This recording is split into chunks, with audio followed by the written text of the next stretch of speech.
마음원 프로젝트, 오늘은 사상의학의 대가이자 유비쿼터스 한방시대를 열고 있는 김종열 박사님과 함께하고 있습니다.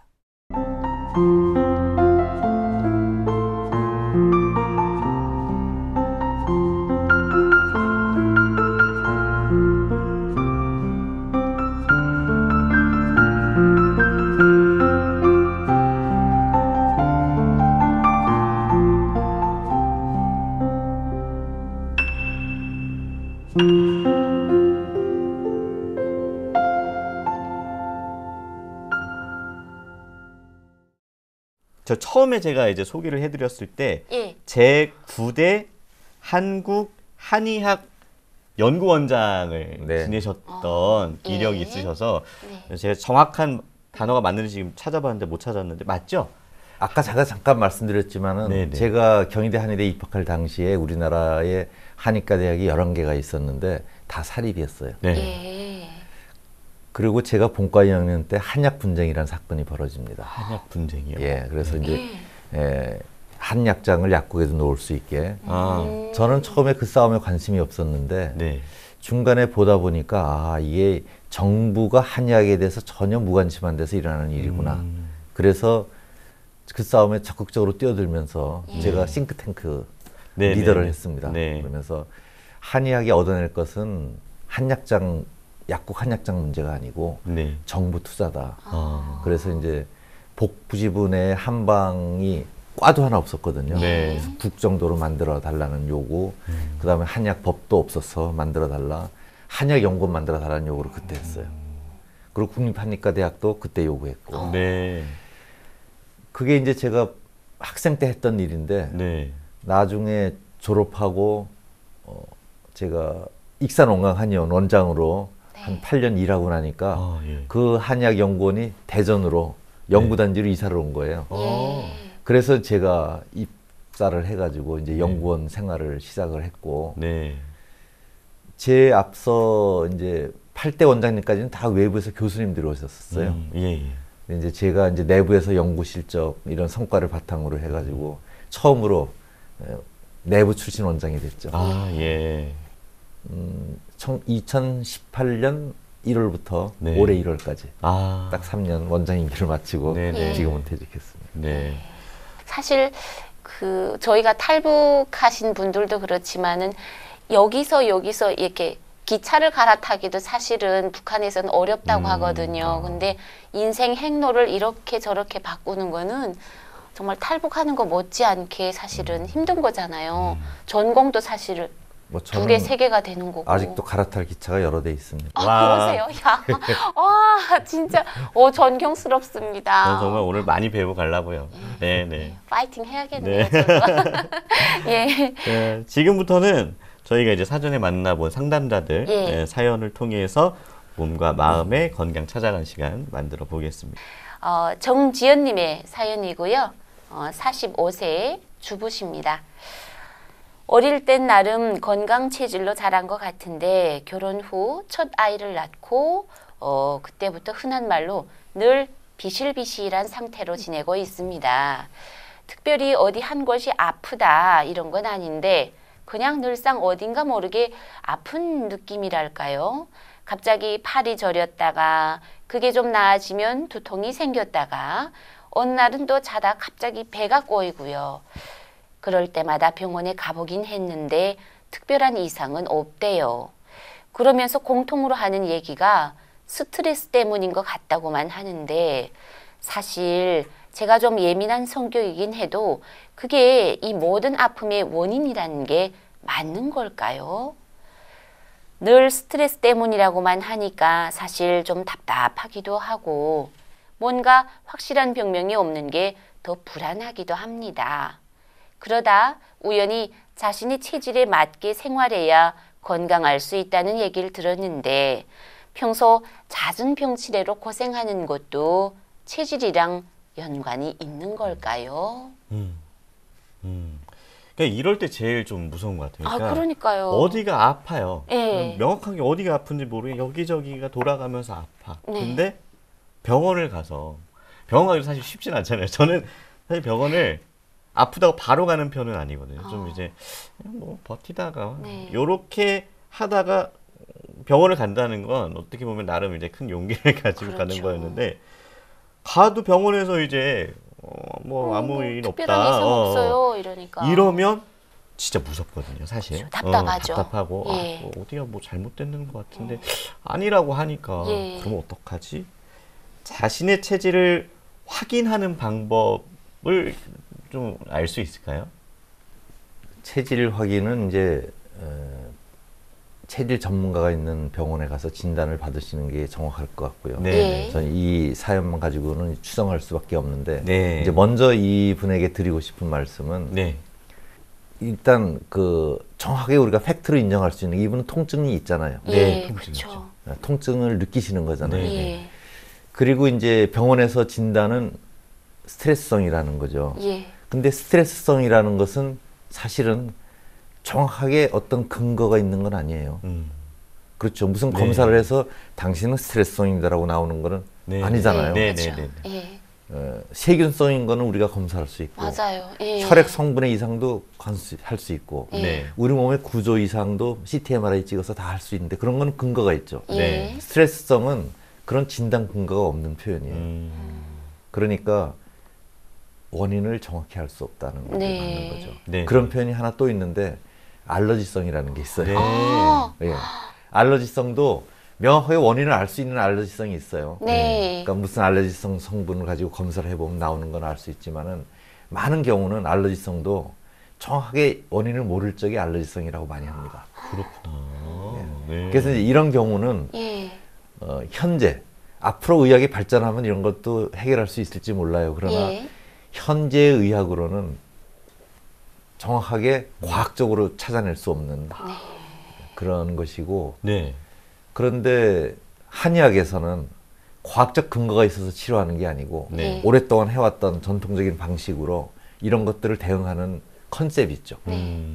그리고 무엇보다도 질병으로 진단하기 전에 내 몸이 너무 차냐 너무 너무 뜨겁냐 우선 네. 몸의 어느 부분이 허하냐 네. 이런 게 서양의학에는 없는 개념이잖아요. 예. 네. 그런 개념을 가지고 치료를 해서 네. 이런 증상들을 치료를 성공적으로 해낼 수가 있고 그러는 과정에 체질 진단은 중요하죠. 예. 네. 그렇군요. 굉장히 중요하네요. 일단 체질 진단을 받아 보시는 게 중요하고 또 그렇습니다. 예, 자기가 느끼는 뭐 내 몸이 찬가 더운가 열을 많이 느끼는가 스스로 체크하는 게 중요하다고 말씀을 해주셨습니다. 네. 참 안타깝네요. 그러니까 오늘 사연을 보내주신 분의 뭐 체질이라도 좀 알았다면, 네, 좀 더 이제 상담이, 예, 네, 네. 예, 예. 가정을 세워서 예. 네, 네. 이분이 만일 소음인이라면은 예, 드시고 있는 음식부터 체크를 해봐야 될 것이고 아하. 이분이 만일 태음인이라면은 네, 태음인은 폐 기능이 전체 몸 건강을 좌우하거든요. 예, 그러면 평소 운동량이나 숨이 찬 예. 그런 운동 얼마나 하는지 이런 걸 체크해봐야 되겠군요. 이런 식으로 접근을 해볼 수가 있죠. 아, 그렇군요. 자, 그러면 체질에 따라서 뭔가 마음의 병을 치료하는 방법이 또 달라질 수가 있을까요?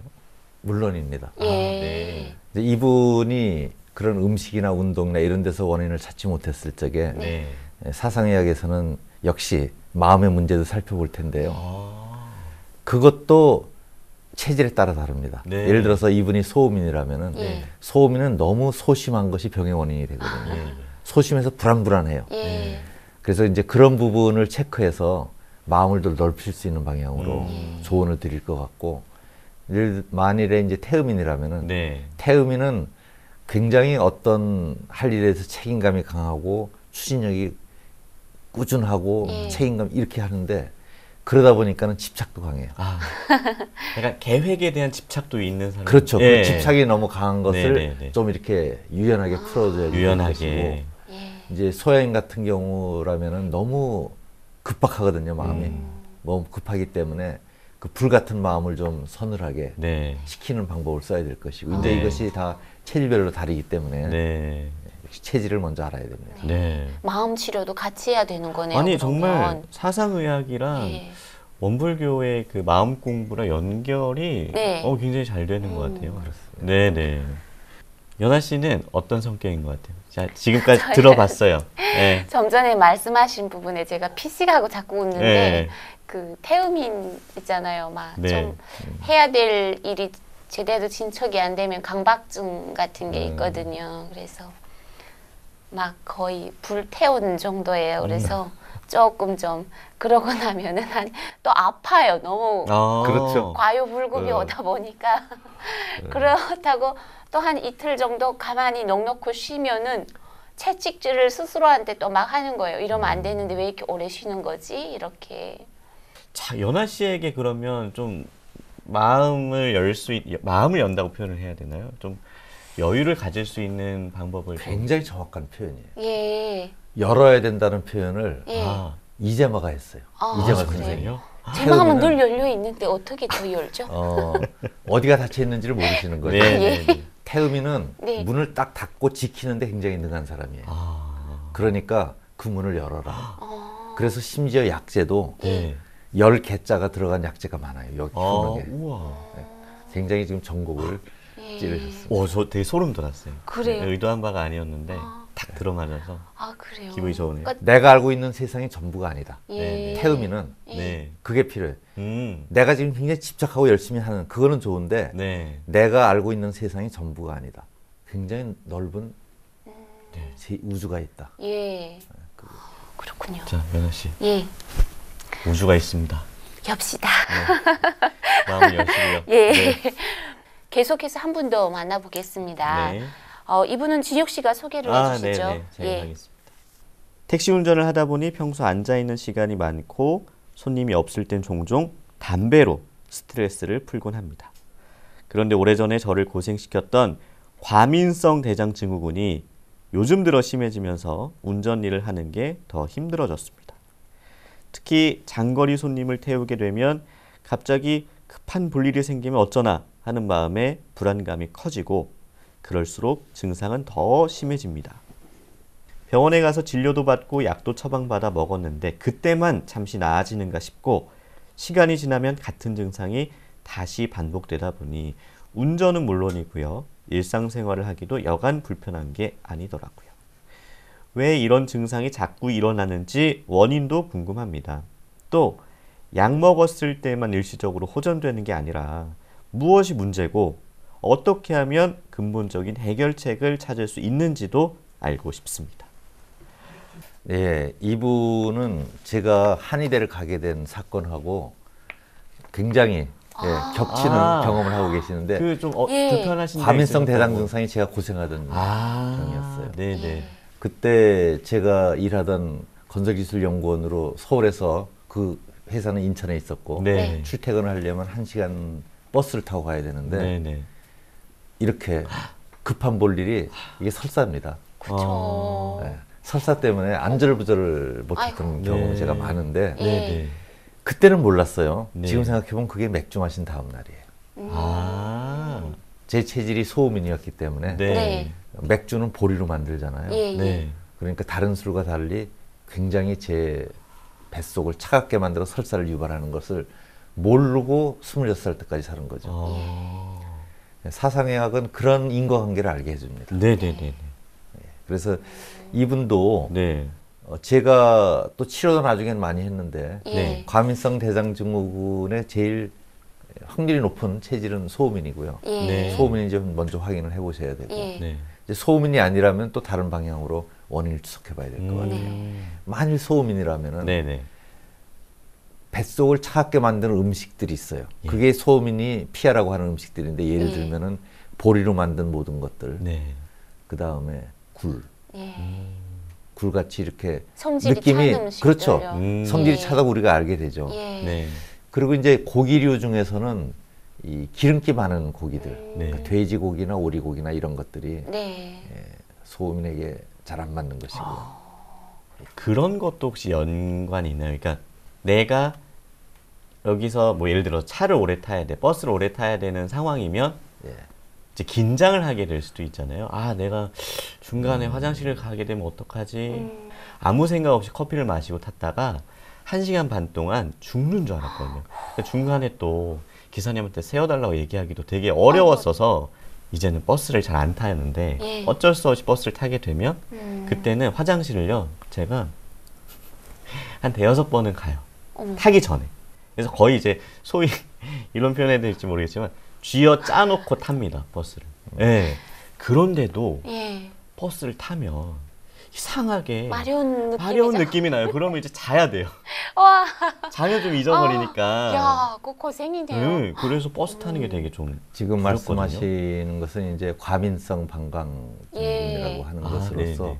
그거는 그야말로 정신작용이죠. 예. 네. 그런데 이분의 설사는 그거하고는 보통 달라요. 예. 이거는 실제 상황입니다. 실제 예. 몸의 문제. 이런 분들 많으세요, 혹시? 이 많습니다. 예. 예. 많고요. 이것도 역시 이제 잘 보시면은 병 이름이 과민성 대장 증후군이에요. 증후군이요. 예. 예. 증후군이에요. 예. 이게 병명이라고 하기 좀 이상하잖아요. 네, 그렇죠. 그렇죠. 왜- 애매해요. 왜 이렇게 이유가 됐느냐? 예. 현대의학에서 질병의 원인을 몰라요. 그런 것들입니다. 지금 오늘 네. 질문이 다 그런 것들이 들어오죠. 네. 이런 것들이 많아요, 우리 주위에. 네. 그러니까요. 사실 우리가 잘 알고 있는 아토피라는 피부염이 있잖아요. 예. 네. 아토피 뜻이 알 수 없는 예요.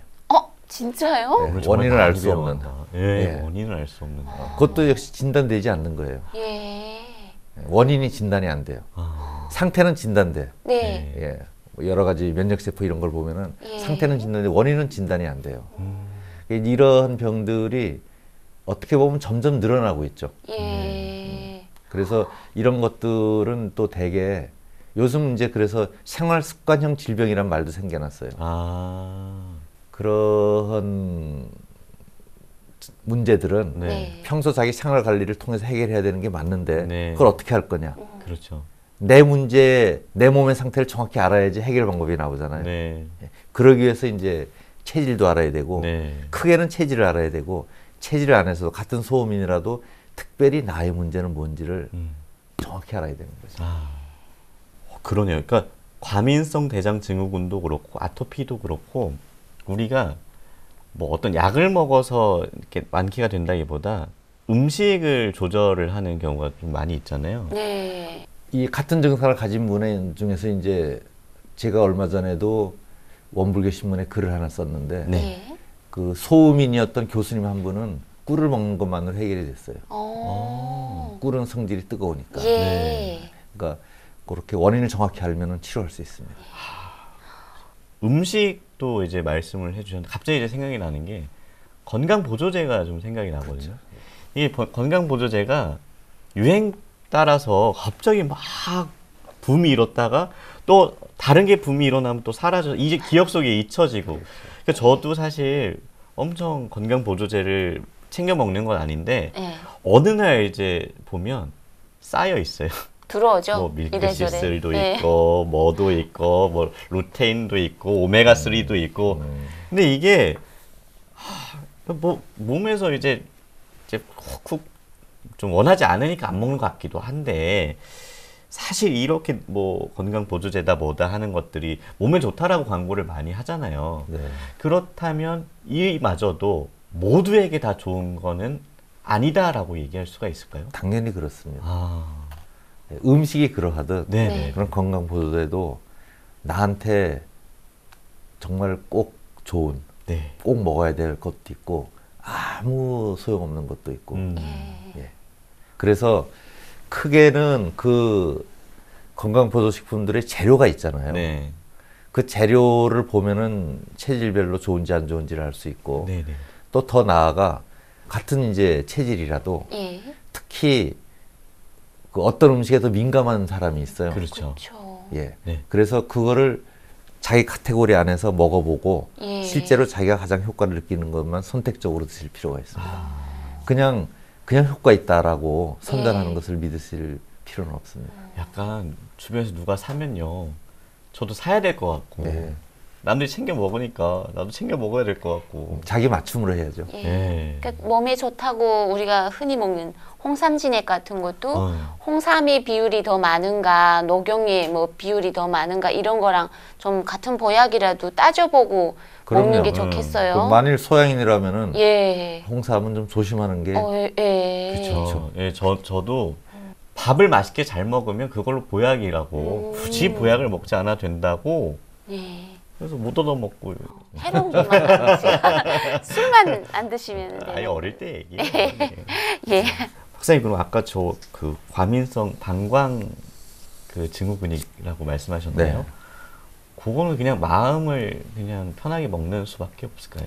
마음을 편하게 먹는 것뿐 아니고 네. 단련을 하실 필요가 있어요. 단련이요? 오줌을 참는. 아하. 그러니까 아까처럼 네. 커피 마시고 버스 타고 참으면 안 되고 네. 버스를 타기 전에 화장실을 한 번만 가세요. 아, 네. 임박해서 최대한 네, 네, 임박해서 한 번만 가고 네. 나머지는 조금 느낌이 있더라도 참는. 참는 습관을. 예. 그러니까 그런 거를 지금 뭐 예를 들어서 생활 속에서 조금의 이 화장실을 가고 싶은 마음이 든다고 바로 가는 게 아니라 좀 참다가 가는 것도 훈련이 될 수 있겠네요. 그렇습니다. 다른 원인이면 네. 다른 진짜 방광에 문제가 있는 것이라면 그렇게 하면 안 되고요. 그렇죠. 아, 예. 예. 근데 지금 말씀하시는 건 보면 명백히 네. 그야말로 신경성이니까 예. 바를 땐 잘 안 신경성이네요. 그러거든요, 제가. 예, 네. 심리적인 문제이기 때문에 네. 근데 심리적인 문제인데 그 심리적인 문제가 방광을 자극해요. 아, 그래서 그 느낌이 나요. 실제로 마려운 느낌이 나기 때문에 예. 그거는 그렇게 단련을 하시면 되겠습니다. 그러면 하나만 더 여쭤보겠습니다. 사심이 많네 오늘. 아니, 제 거 아니에요. 아, 그래요? 사연자분, 우리 사연 보내주신 분 예. 얘기인데, 그러니까 과민성 대장 증후군이라고 하면 정말 저와 다르게 실제로 이제 정말 설사 급한 이런 상황인 거잖아요. 예. 요런 분들은 혹시 뭐 마음이라던가 뭐 정신이라던가 이런 걸로 단련을 할 수 있는 방법은 없을까요? 보통 과민성 대장 증후군 있는 분들이 위장 문제를 같이 가지고 있는 경우가 많고 네. 위장 문제는 신경 쓰는 것과 많이 연관이 됩니다. 밥 먹고 조금 업무상 긴장되는 얘기 들으면 바로 체하고. 체하잖아요. 예. 그 입증하는 거죠. 예. 그래서 예. 식사 전후로 습관을 좀 바꿀 필요가 있습니다. 아, 네. 그러니까 최대한 내가 먹은 음식이 네. 편안하게 소화될 수 있게. 그러면 과민성 대장 증후군도 좀 완화될 수 있죠. 네. 그렇기 때문에 조금 신경 쓰이는 대화하지 말고 밥 먹을 때 네. 그리고 식사하고 나서 바로 일하지 말고 좀 산책을 하든지 체조를 하든지 네. 예. 네. 크던 작던 간에 어떤 증상이 나타난다는 건 건강에 적신호가 켜졌다는 뜻이니까요. 방치하지 마시고요. 하루빨리 김종열 박사님과 같은 전문가를 꼭 찾으셔서 치료를 시작하는 거 무엇보다 중요할 것 같습니다.